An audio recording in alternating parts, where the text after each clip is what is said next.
Você já ouviu essa frase? Somos seres espirituais tendo uma experiência material?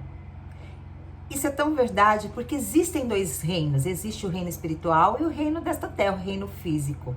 E nossos olhos têm estado nas coisas celestiais ou nas coisas terrenas? Como nós temos nos posicionado entre esses dois mundos? É sobre isso que nós vamos conversar no devocional de hoje. Vem com a gente!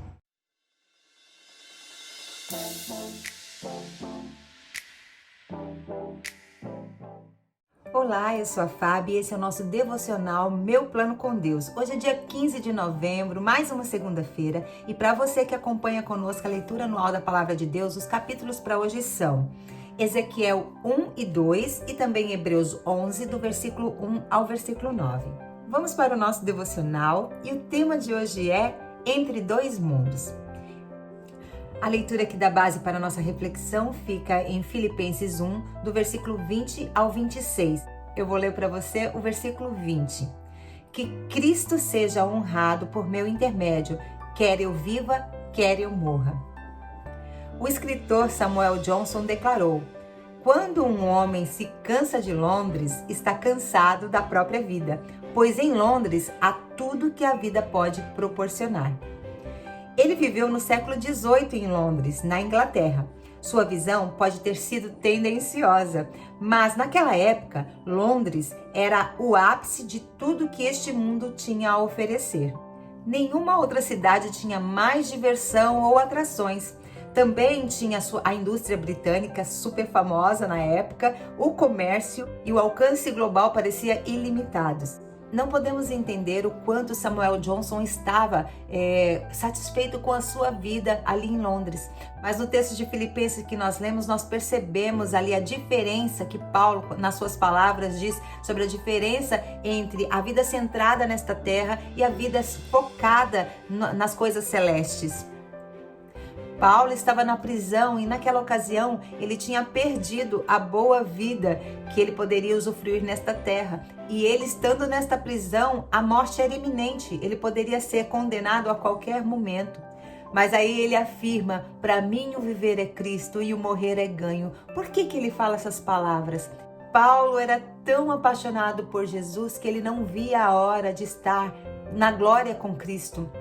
Mas ao mesmo tempo, ele entendia que ele precisava também se gastar mais nesta terra para que a palavra de Deus viesse ao alcance de todos.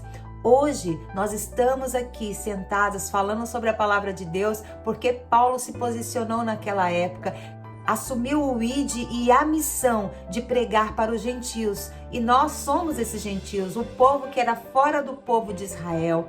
E nós somos alcançados por causa da determinação desse homem, que sabia que ele poderia ir para o céu a qualquer momento por conta de uma morte iminente, mas ele preferia estar nesta terra para que a agenda do Senhor fosse feita. Ele era totalmente comprometido com as coisas que Deus queria fazer na terra. A partir do momento que ele entendeu o chamado dele, que era pregar o evangelho a toda criatura, o ID de Jesus, ele assumiu a sua responsabilidade e ele trabalhou firmemente. Ele passou coisas terríveis, foi preso, foi apedrejado, foi açoitado, mas ele sabia que essa pequena e momentânea tribulação, palavras de Paulo, não se comparava com a glória que haveria de vir.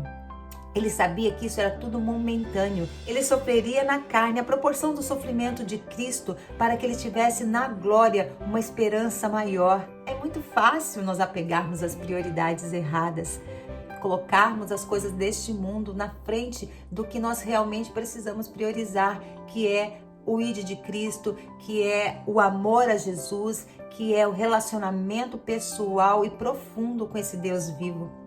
Olha esse pedacinho que tem aqui no final do nosso devocional. Podemos nos tornar tão preocupados com as boas coisas que esta vida tem a oferecer que deixamos passar as riquezas muito melhores encontradas em Cristo. Mas Jesus nos diz: que vantagem há em ganhar o mundo inteiro, mas perder a sua vida? Os nossos mais profundos desejos podem ser saciados plenamente em Jesus, porque se Ele é o nosso pastor, aquilo que nós não temos, nós verdadeiramente não precisamos. Você fique com essa palavra. Esse foi o nosso devocional dessa segunda-feira. Compartilhe com alguém que você ama, essa pessoa que de repente está tão focada nas coisas deste mundo, que precisa entender que Jesus é suficiente para nos satisfazer em todas as nossas necessidades, em todos os nossos sentimentos. Passe isso para frente. Tenho certeza que o Senhor pode usar a tua vida para alcançar outras vidas. Fique com Deus, um grande beijo, uma ótima semana e até o próximo vídeo.